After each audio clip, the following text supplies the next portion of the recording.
Welcome back. This is Punchline.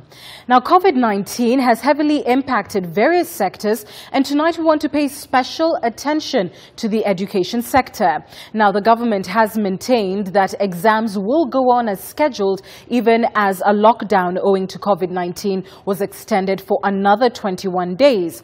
So we are asking, how will this impact our children, even as many parents fear that their kids will fall behind? Let's start by listening to what President Uhuru Kenyatta had to say on the matter earlier this week. Wale watoto wetu ambao wanatarajia kufanya mitihani yao, wataweza kufanya hiyo mitihani kwa njia gani? Na Wizara ya Elimu sasa wanaendelea kuangalia ile mikakati tutaweza kuweka, haswa wakati tutavuka hii shida ambayo tuko nayo. Na nafikiri hivi karibuni tutakuwa tunatoa taratibu ya vile watoto wetu wataweza polepole kuanza kurudi kwa mashule, na ile taratibu ambazo tutaweka ndio wale ambao haswa, kwa sababu hawa ndio we are most concerned about, wale ambao wanafanya mitihani watafanya hiyo mitihani kwa njia gani, na huo muda ambao wamepoteza wakiwa manyumbani wataweza kukatch up kwa njia gani. Thank you very much, Dr. Mugo, for joining us this evening from Mwea, where we can see you're having a blackout. So, pole sana for that. But we want to begin with what President Kenyatta has said. Clearly, the government is intent on, in some way, making sure that examinations take place as scheduled. Do you support this move? Yes, thank you, Anne. Kenya is divided in many parts, and when the president is speaking to children in Kenya, we must understand that we are divided into like three portions. We have 15 million of children who are in primary and secondary school. So when you say examinations will take place, so we are talking about 1.7 million, those that are going to sit for KCP and those that are going to sit for KCSE. So what we are seeing is a situation where life really has to go on, because now if we allow COVID to discontinue our life, then it would not be nice. But then when we say life must go on, KCP, KCSE, we must understand what the president is talking about. Is it saying that these exams are moving online, which is something that would really welcome? But then how about the 5 million that may not be able to access things online? So it is important that the CS clarifies, when we say examinations will go on, what exactly do we mean, so that we may be able to see what kind of investments we must be able to prepare for. Noted, Dr. And I think the president actually mentioned that they are working on those modalities right now. But from your perspective, what is the specific impact of the county lockdowns and restricted movement on education? Very briefly. When we say there's a lockdown, it means that people cannot move across. We have teachers who teach in counties where they don't live, so they cannot be accessed at the moment. We have resources that would need to cross even examinations from one place to another. If students are to go pick notes, then that is curtailed. But also the movement between communities, so if even children are called to go pick notes somewhere, then that exposes them to risk.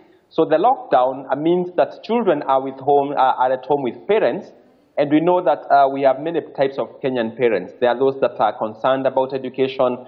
There are those that even don't have an idea. Others are interested, but they don't know where to start. So it's all now lying on parents, because all children actually are home with parents or with their close relatives or guardians. Right, and children, of course, from the poorest families who live in the most dire conditions have already been deprived of equal access to education in that sense, and COVID-19 exacerbates these circumstances. How far behind have they fallen now, and what are your immediate concerns about having some of these children completely fall off the education cycle? Thanks, Anne. We know that children learn very fast, but they also forget fast. So if we have a lockdown that is extending to several months, let's say 5-6 months, then it means that those that were already behind, because we know that around half of children in every class actually are not at that curriculum level. So these ones are going to lag even further behind. Those that cannot read, for instance, or they cannot count, will need further support when we get back. Then we have those that are in households where there is concern, where there is support, where there is access to internet or TV or radio, and learning can be continuing somewhat. But we also have those that are far off in places like Turkana or Marsabit, where even they have never heard about internet.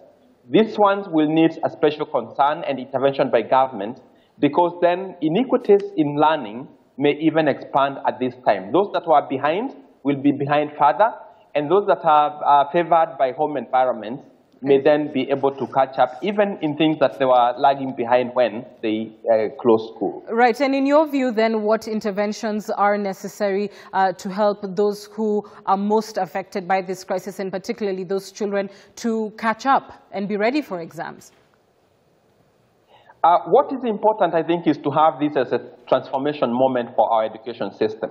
We know when we look at health, we know that now many health centers, many hospitals will have ICU beds, will have ventilators and all that by the time we are finished with this. And this can also be a transformation moment also for our schools. Many schools now can have connectivity. We need to work on places where schools don't even have anything. But also think about all the schools had laptops, or most of the schools. And those laptops are now locked in. Isn't this the moment, for instance, maybe to get parents to go to school? They sign for those laptops and they get them home, so that then we can move the learning environment to home. So there are those that may not even be able to close, to open school when we get back because of teenage pregnancies or early marriages. There is need for concerted effort, especially from local administration, from local leaders, to protect especially girls and boys who would have to go into child labor, to safeguard so that when schools are back then, we are able to safeguard every child to get back to school and learning. Thank you very much, Dr. Mugo, and for indulging us even with the blackout. Stay safe and all the best to you. Thanks very much, Dr. Mugo, for that. Let's now get perspective from the government body that is mandated to ensure that curricula is developed. And joining us now is Dr. Sara Ruto, who's the chair of KICD Council, and she's speaking to us now from her home. Thank you very much for joining us on Punchline. So let's begin here. What has been the impact of COVID-19 on the education sector, and how is KICD responding to these challenges? COVID-19, very unusual, very unprecedented closure of schools globally and indeed in Kenya. And it is a very unusual time. And therefore, when this happened, as a ministry and the Kenya Institute of Curriculum Development specifically, we did three things. The first is that we expanded and re-energized radio. It still has its limitations, but that is what reaches a number of people, or has potential of reaching a number of people. The second was to energize TV and ensure that lessons continue to be provided, sort of simulating what a child would see at home, because that is important for a child to see an image of the normal teacher, so to speak. And the third was to put as much information as possible on the Kenya Education Cloud. And for this, we have to thank publishers, for example, who waived monies and just gave for free that this will be put. So from an access point of view, a little bit is being done. All right, Dr. Ruto, but many would think that that is a far cry from what is actually necessary in terms of access. According to last year's census, only 1 in 5 Kenyans has access to the internet. Only 10% have used a computer. Less than half of households have functional television sets. So this obviously leaves a majority of Kenyan children behind without any access to education at this time. How do you intend to reach the poorest learners? One statistic that you have left out, which I think is important, is in terms of radio access. And perhaps let me tilt your question by starting with that according to various sources, perhaps 80% of Kenyans have access to various forms of radio. Even then, it still leaves out 20% who are out. So my first response would be that a majority of these Kenyans were already left out even before COVID, and COVID has just made a bad situation worse for them.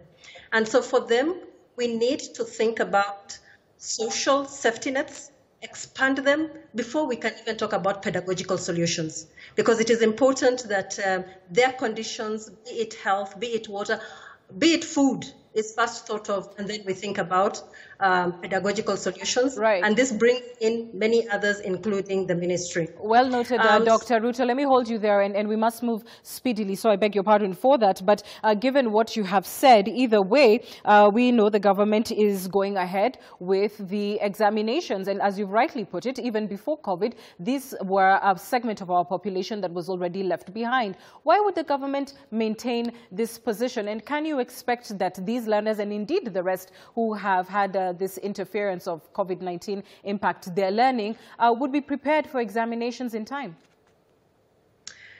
This is an emergency situation. It's a fluid situation in which decisions are being made as we go.